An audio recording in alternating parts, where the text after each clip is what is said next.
Alors toujours en ce jour de dimanche, il est à présent 19h18, on se retrouve donc pour le commentaire des Sahih Muslim. Nous sommes à présent en volume 3, afin de jeter un œil sur le Sahih de Muslim, donc volume 3. Nous avons fait le 1, nous avons fait le 2, nous sommes donc dans le 3. Alors dans le 3, j'ai rien relevé. J'ai rien relevé, mis à part... vous voyez, rien relevé, mis à part. C'est un petit peu comme... c'est les mêmes hadiths, sauf que... C'est les mêmes hadiths, sauf que... J'ai rien relevé, mis à part. T'as rien relevé ou t'as relevé quelque chose? Ou t'as rien relevé ou t'as... Non mais quand je dis mis à part, en fait, c'est parce que c'est pas... J'ai rien relevé, ça ne change rien au fait que j'ai rien relevé. Sauf qu'ici, c'est juste par rapport au tarawih, où, donc c'est le texte que j'avais trouvé, on l'a évoqué pendant le ramadan.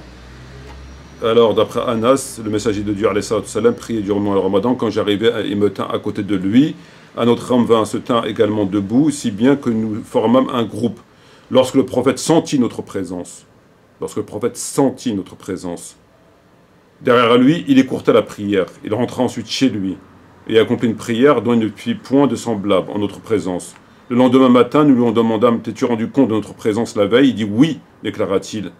C'est d'ailleurs ce qui m'a poussé à agir comme je l'ai fait. Donc c'est un hadith qui vient conforter, si besoin était, tous les hadiths qu'on a vus où le prophète n'a pas prié avec ses compagnons. Ils ont imité sa prière. Lorsque le prophète a senti notre présence, et ensuite, le lendemain matin, nous lui demandâmes « T'es-tu rendu compte de notre présence la veille ?» Il dit « Oui ». C'est ce qui m'a poussé, voilà. Donc c'est une preuve absolue qu'il n'a pas prié avec eux. Voilà, c'est tout ce qu'il y avait à dire par rapport à ce volume. Maintenant, on va passer au volume 4. Volume 4.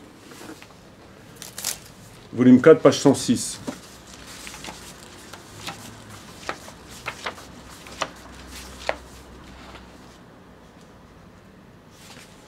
Alors, volume 4, page 106, Abu Mas'ud, il frappait son esclave qui se mit alors à crier « Je cherche protection auprès d'Allah ». Mais il continua à le frapper.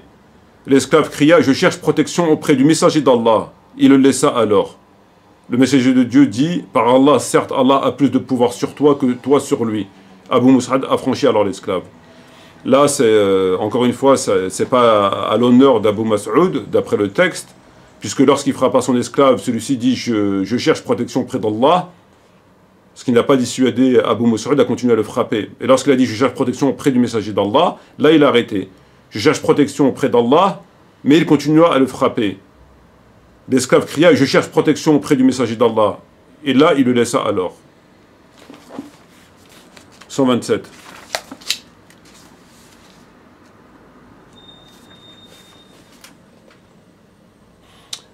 Le messager de Dieu a dit « Le sang d'un musulman qui atteste qu'il n'y a de Dieu que Dieu et que je suis son envoyé n'est licite que pour l'une des trois raisons. Le marié qui commet l'adultère, la vie pour vie, et celui qui renie sa religion, al-murtad. » Donc, d'après ce hadith, le sang du musulman, il est valable pour trois raisons. Il n'est licite que pour trois raisons. Adultère, apostasie et vie pour vie, dans le cadre de la loi du talion. Ce hadith qui est faux. Ce hadith, il est faux. Il est faux, encore une fois, on ne rentre pas dans les explications. Pourquoi il est faux?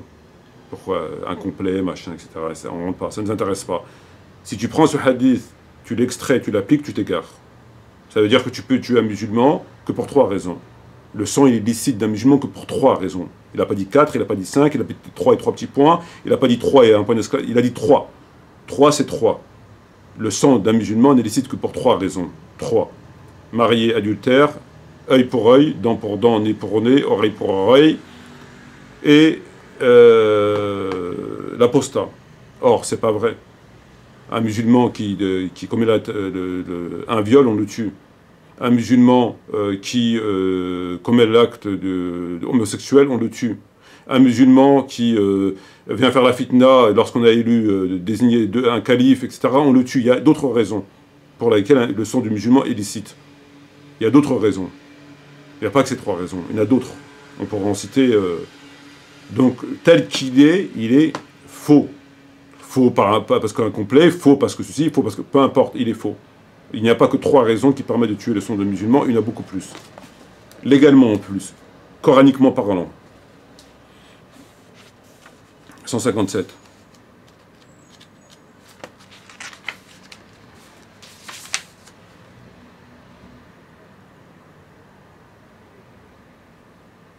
Alors là, c'est intéressant parce que le prophète a dit « Personne ne doit être fouetté de plus de 10 coups de fouet, sauf le cas d'une des peines prescrites par Allah. » Le prophète a dit « On ne doit pas punir quelqu'un au-delà de 10 coups de fouet, sauf par un had prescrit par le Coran, par Allah. » Il se trouve que la peine du consommateur d'alcool, à l'époque d'Abu Bakr, il l'a mis à 40, et à l'époque d'Omar ibn Khattab, il l'a mis à 80 coups de fouet. Donc ça s'est prouvé. Ils ont augmenté la peine de façon considérable. Bon, il est dans le livre, comment il s'appelle celui qu'on a vu l'autre fois. Je m'en souviens, bref. Donc il est prouvé. Donc il faudrait savoir, la consommation d'alcool, c'est pas un had qui est dans le Coran. Et là, le prophète dit, personne ne doit être fouetté de plus de 10 coups, sauf dans le cas d'une des peines prescrites par Allah. Prescrites par Allah. Donc là, c'est le Coran. Si on respecte le sens de la phrase, c'est le Coran, prescrite par Allah. Et là, on ne comprend pas pourquoi ils sont passés par la peine du consommateur d'alcool à 80 coups de fouet. Donc il y a des investigations à faire par rapport à cela. 178.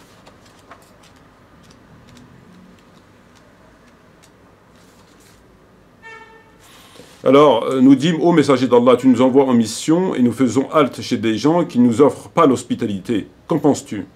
Le messager d'Allah a dit, si vous faites halte chez des gens qui ne vous accordent que ce qui convient à l'autre, acceptez-le.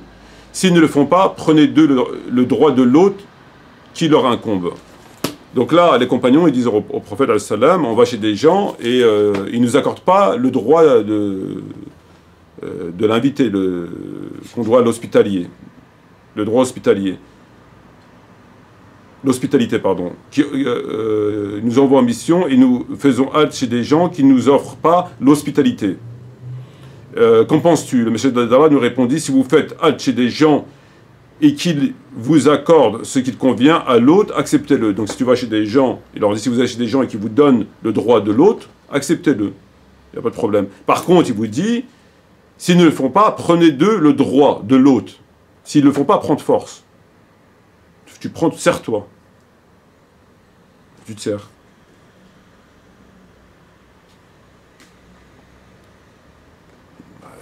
C'est plus l'image du prophète à l'arachide d'Abou Hudayfa. Cuic, on n'est plus dans Gandhi, là. Il leur dit, si vous donne le droit, prends. Si tu ne te le donnes pas, tu prends de force. Serre-toi. C'est mot pour mot ce qu'écrit. Si vous faites halte chez des gens et qu'ils vous accordent ce qui convient à l'autre, acceptez-le. S'ils ne le font pas, prenez d'eux le droit. Prenez d'eux le droit de l'autre qui leur incombe. 199.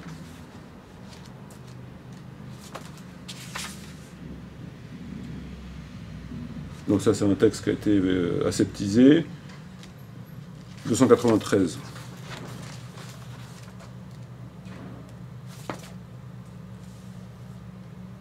Celui qui vient à vous alors que vous êtes unis sous l'autorité d'un seul homme et cherche à briser votre unité ou à diviser votre communauté, alors tuez-le. Celui qui vient faire la fitna alors que vous êtes unis, tuez-le. Donc là, ça remet en question les 3 raisons pour lesquelles on tue un musulman. 315.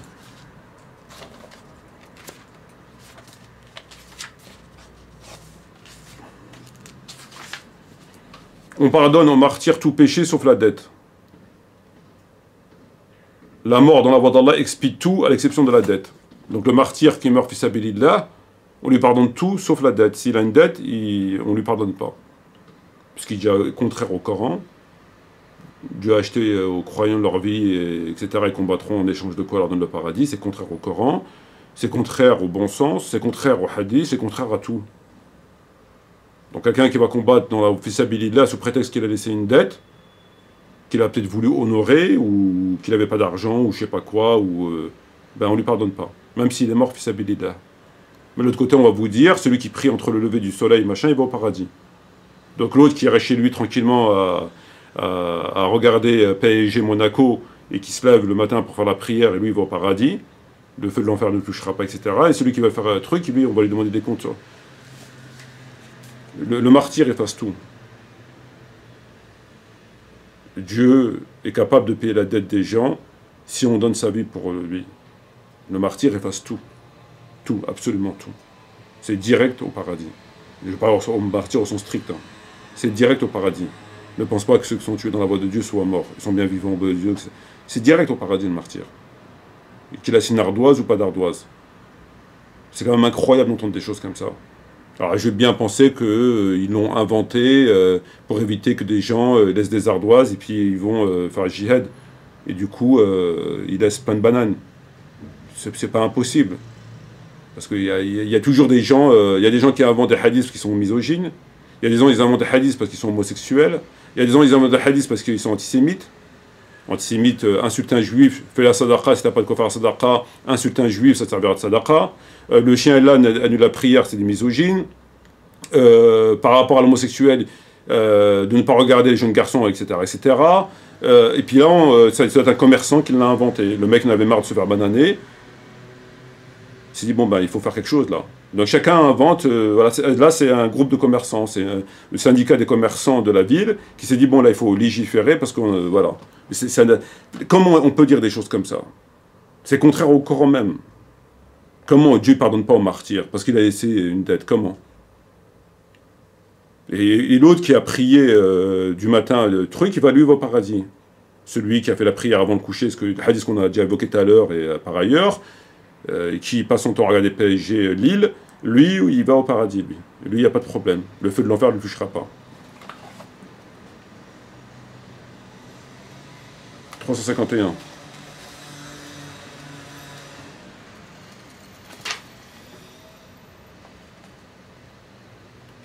Donc là, c'est un problème par rapport à... Ça, c'est une étude, ça nécessite une étude, ça. Très intéressant. Très, très intéressant.